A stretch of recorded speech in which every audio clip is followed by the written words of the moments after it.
وين بابا؟ ادعو اخويا ادعو. وين بابا؟ وين بابا؟ لا يخاف عمو.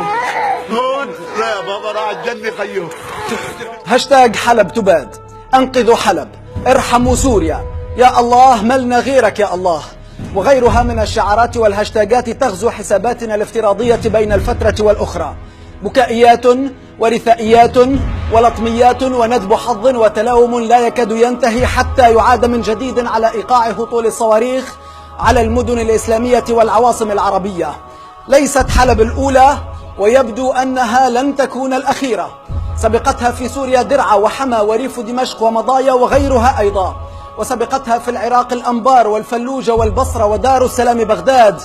وقبل أن تظهر موضة الهاشتاجات والهواتف التي لا يبدو ذكاؤها إلا في تكرار نقل المأساة، كانت بيروت عنوانا للمصيبة، ويوما ما كانت غزة تقطر دما والقدس تعاني اغتصابها، وقبلهما لا ننسى سراييفو وغروزني ومقديشو، وفي الأثناء تسقط بنغازي وصنعاء، وتراوح عدد من المدن والبلدات وضعها بين الاحتلال وجنائزه حينا وأحلام الثورة وأهازيجها حينا آخر.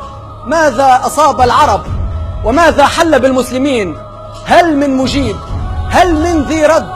هل من يدلنا على عنوان السلامة حتى دون النصر؟ هل من يعلمنا كيف نعود بشرا حتى لا أقول كيف نعود رجالا؟ هل نحن أمة؟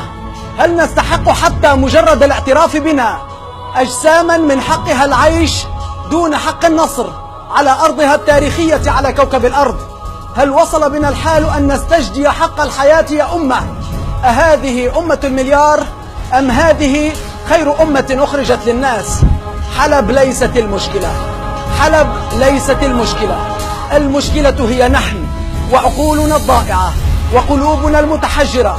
متى وجدنا الحق واتبعناه عدنا نعد بين الأقوام والأمم، أما هكذا فما نحن إلا أرضية يلعب عليها الكبار، وما دماؤنا إلا ضريبة على وجودنا، وما حياتنا إلا مزية من عدونا.